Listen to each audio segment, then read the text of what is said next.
Hi കൂട്ടുകാരെ, എല്ലാവർക്കും പുതിയൊരു വീഡിയോയിലേക്ക് സ്വാഗതം. ഹരിപ്പാട് 5ാം ക്ലാസ്സുകാരൻ തൂങ്ങി മരിച്ച നിലയിൽ. വീട്ടിലെ ശുചിമുറിയിലാണ് തൂങ്ങി മരിച്ച നിലയിൽ കണ്ടെത്തിയത്. ശബരി എന്നാണ് ആ കുഞ്ഞിൻ്റെ പേര്.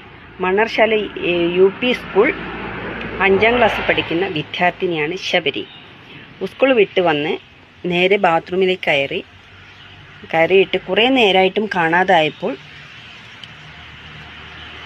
അവൻ്റെ മുത്തശ്ശൻ വാതിൽ തട്ടി നോക്കിയിട്ടും ഒരു അനക്കവും കാണുന്നില്ല. പിന്നെ വാതിൽ പൊളിച്ച് ഉള്ളിൽ കയറി നോക്കിയപ്പോൾ കുട്ടി തൂങ്ങി മരിച്ച നിലയിലാണ് കണ്ടെത്തിയത്. ഉടൻ തന്നെ ഹോസ്പിറ്റലിൽ എത്തിച്ചെങ്കിലും മരണം സംഭവിച്ചിരുന്നു. ഇതിൻ്റെ കുറച്ച് ദിവസം മുമ്പേ ഈ ശബരിയുടെ അച്ഛൻ്റെ അനിയൻ തൂങ്ങി മരണപ്പെട്ടിരുന്നു.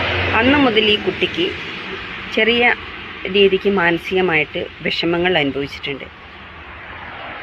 അതുകൊണ്ടായിരിക്കുമോ ഇങ്ങനെ സംഭവിച്ചു എന്ന് വരെ സംശയിക്കുന്നുണ്ട്. കുഞ്ഞുങ്ങളുടെ മനസ്സല്ലേ, അത്രമാത്രം ആ ഒരു മനുഷ്യനോട് ഇഷ്ടം തോന്നിയിട്ടുണ്ടായിരിക്കാം. അപ്പോൾ പെട്ടെന്ന് വേർപാടിൻ്റെ പേർക്ക് ഒരു വിഷമം തോന്നിയിട്ടുണ്ടാവും എന്നാണ് കരുതുന്നത്. ഹോസ്പിറ്റലിൽ എത്തിച്ചെങ്കിലും കുട്ടിയുടെ ജീവൻ രക്ഷിക്കാൻ പറ്റില്ല. കുഞ്ഞു കുട്ടിയല്ലേ. ഇപ്പോൾ മൃതദേഹമുള്ളത് ഹരിപ്പാട് താലൂക്ക് ഹോസ്പിറ്റലിൽ ആണ് ഉള്ളത്. വേണ്ട നടപടിക്രമങ്ങൾ സ്വീകരിച്ച് അതിനുശേഷം വിട്ടുകൊടുക്കും എന്നാണ് അറിയാൻ കഴിഞ്ഞത്. 5ാം ക്ലാസ്സിൽ പഠിക്കുന്ന വിദ്യാർത്ഥി എന്ന് പറയുമ്പോൾ എത്ര ചെറിയ കുഞ്ഞാണ്. ഇത്രമാത്രം ആ കുഞ്ഞിന് എങ്ങനെ ഇങ്ങനെ ചെയ്യാൻ തോന്നി?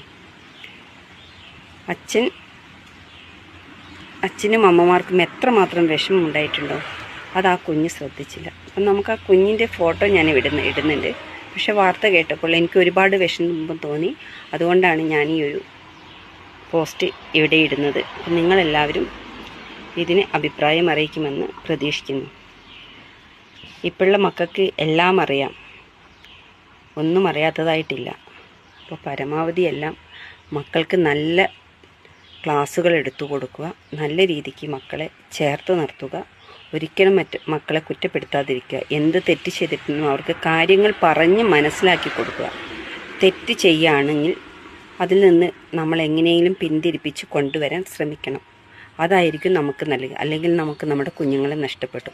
ഈ ഒരു കുഞ്ഞ് നഷ്ടപ്പെട്ടപ്പോൾ ആ അച്ഛനമ്മമാർക്ക് എത്രമാത്രം വേദന ഉണ്ടായി, അതുപോലെ തന്നെയായിരിക്കും ഓരോ അച്ഛനമ്മമാർക്കും.